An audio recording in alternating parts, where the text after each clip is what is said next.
Napakarami nilang, they have 1 million reasons.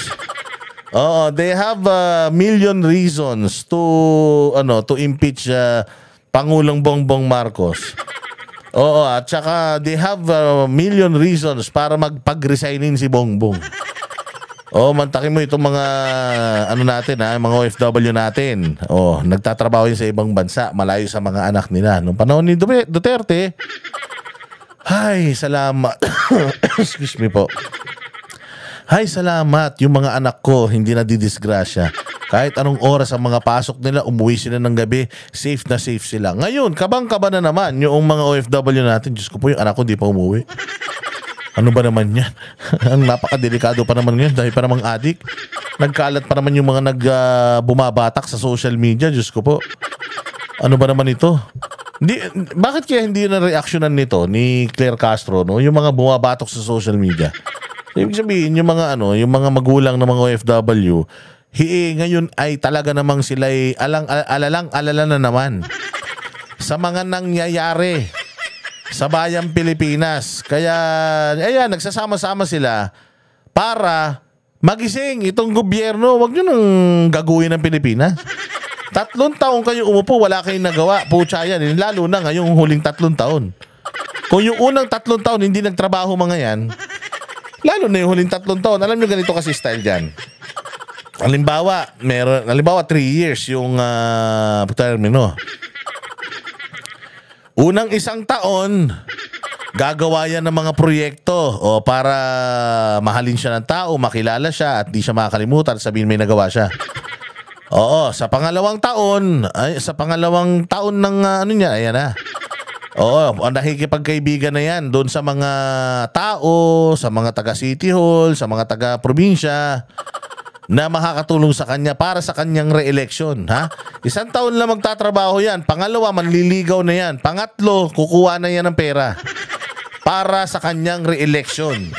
Sa kanyang pagiging mayor, gobernador, congressman, senador at kung ano-ano pa. Ganun po ginagawa ng mga yan. Katulad nito tingnan mo unang 3 taon supposedly may nagawa na dapat yung administrasyon na yan, pero nga. Walang nagawa yung administrasyon kundi mamasyal na mamasyal. Bumiyahe ng bumiyahe, wala naman nangyayari. Gusto daw nila ng sabi nila ang presidente daw ay transparent. Anong transparent? Transparent, bigla na nga lang nagugulat kami, nasa ibang bansa yan. Anong transparent na sinasabi nyo?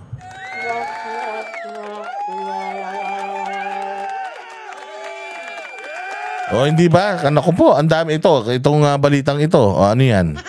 Sabi diyan fake news daw. Hindi daw ba naapektuhan ang Pangulo doon sa mga kumakalat na fake news? Ano ba yung mga kumakalat kasi fake news? Na pinapalabas ng GMA7 na nag-file ng asylum. Si PRD na putas katarantaduhan naman. Yung asylum na yun. Paano ka makakapag-asylum doon sa bansang walang asylum? Diyos ko po, sabi ko sa Pangulong Duterte, pag pumunta ng China, hindi niya na kailangan mag-asylum. Dahil pinatayuan nga ng building yan sa isang eskwelahan, yung nanay niya, nakapangalan sa nanay niya Ganun kamahal ng China yan. Kung nagsasabi nyo. Hindi niya kailangan hindi niya kailangan ni Pangulong Duterte ng sa China ng asylum. Diyos ko po, pag tumira siya doon, kahit gano'n siya katagal doon, pwede. Nagsasabi nyo. May fake news dyan kayo. Hindi ba daw nasasaktan si Bongbong Marcos sa fake news? Siya nga ang kauna-una ang fake news Ano sabi ni Bongbong Marcos sa KOJC? Wala daw pumasok na baril, tsaka wala daw tear gas. Wala daw nasaktan, wala daw violence.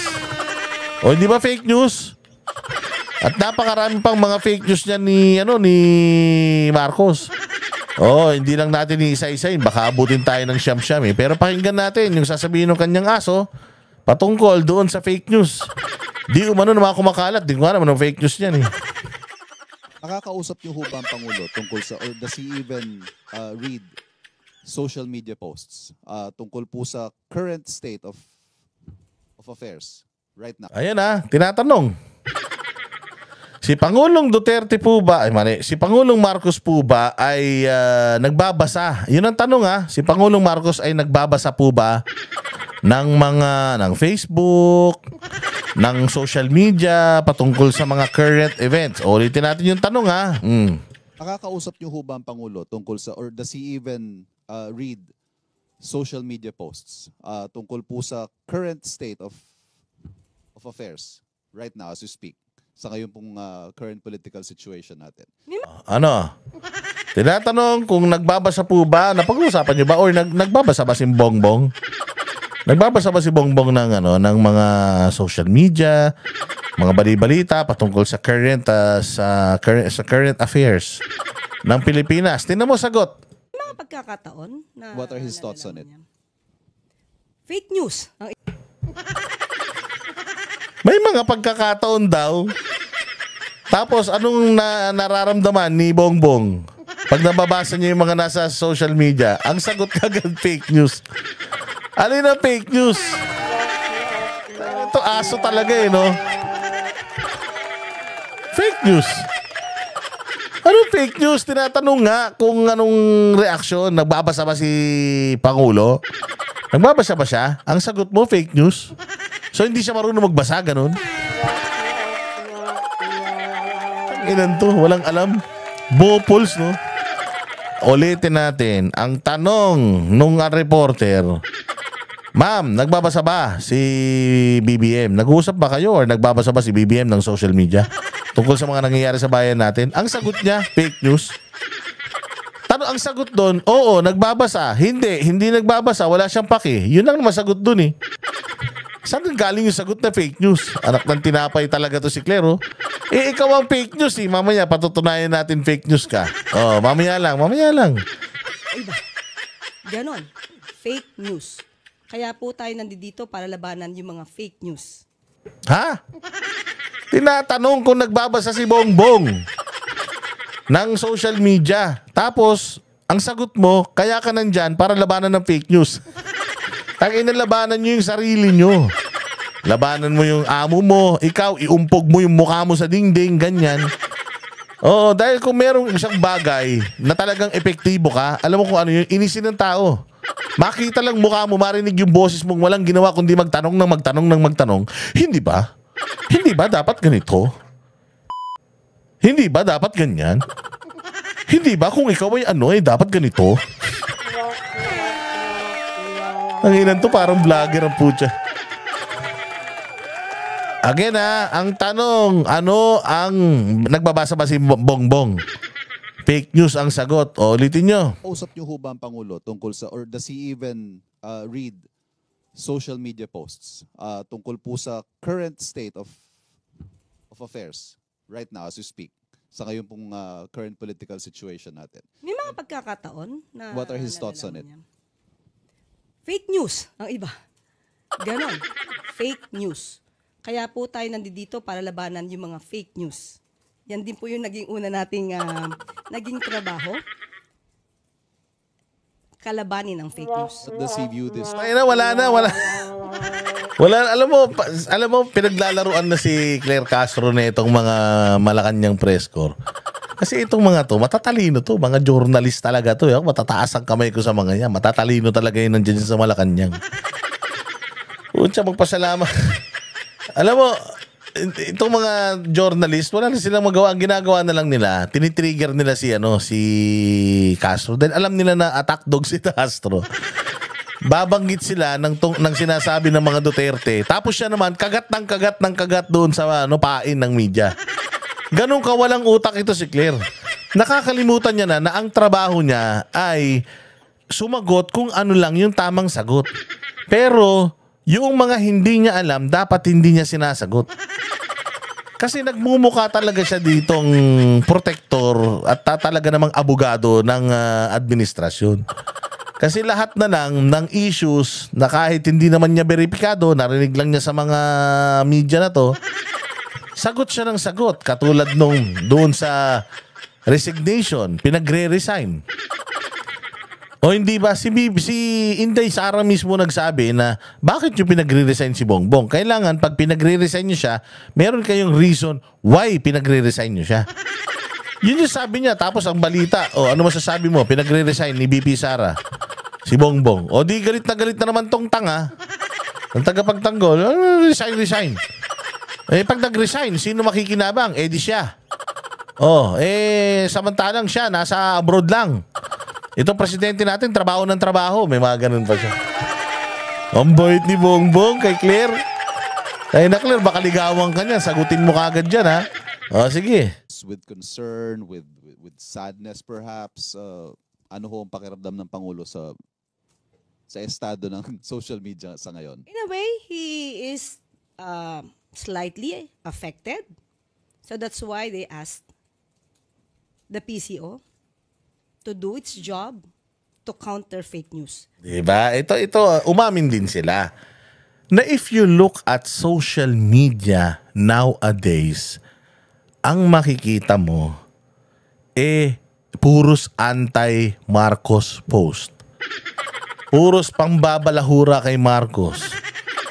Si Torre sumasayaw-sayaw, kaya si Torre sinasampal doon sa mga di ba yung sa mga yung parang AI ba yun? Yung peking video, bigla na lang sasampalin si Torre tas mawawala sa screen, yung gano'n. Di ba? Tapos makikita niya. Hindi alam yung mga gano'n niya ginagawa na pati yung niya ginawa ng dance step. Ang inyong mga ngiti, ang inyong mga yakap, at ang inyong mga di ba? Ginagawa. Putangin na miski ako, malulungkot ako nun. Bakit nagkalat ang ganun? Alam nyo kung bakit? Majority ng mga social media users, buwisit na sa inyo. Majority ng mga nagpo-post, naglalagay ng what's on your mind sa social media accounts nila. Pucha kayo ang laman, buwisit na buwisit sila sa inyo. Now, ask yourselves, why? After all I've done for this country, why? Ang baho-baho ng pangalan ko sa social media, why? I have the PCO, I have PTV.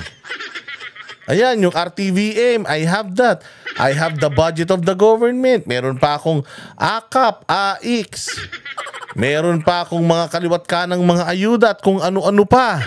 Ang daming nagtatanggol sa akin. May mga vloggers pa ako. May mga likers pa akong mga Vietnamese.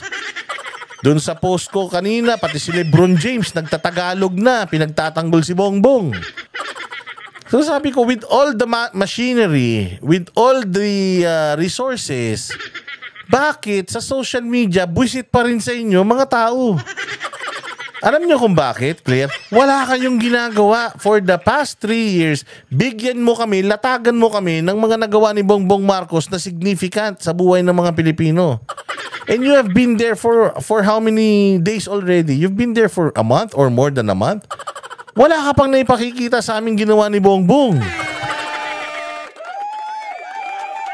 Hindi fake news yung nakikita nyo dun. Sa balita, ang nakikita nyo sa balita, hate posts. Oo, hate posts.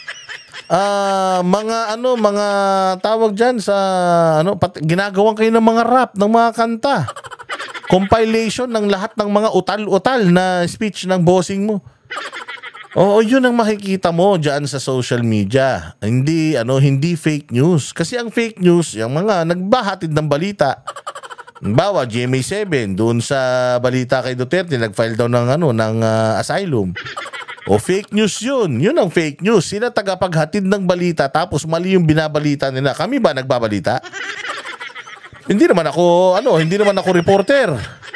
Ito namang mga pinipresenta ko dito, hindi ko naman gawa-gawa ito. Kayo naman, inire-reactionan lang namin yung inyong maaring wrong reactions or wrong assumption or wrong analysis. Pwedeng ganun. Pero fake news, malabo. Walang fake news sa inyo. Imaginein mo kung merong 100,000 taong nagsasabing visit ka BBM. Hindi fake news yun. Yun ang pulso ng bayan. Yun ang survey. Talaga to si Claire Castro. Diyos ko naman. Medyo affected daw siya. Medyo lang. Ayun na, kung akong ganun, baka lumayas na ako sa Pilipinas eh.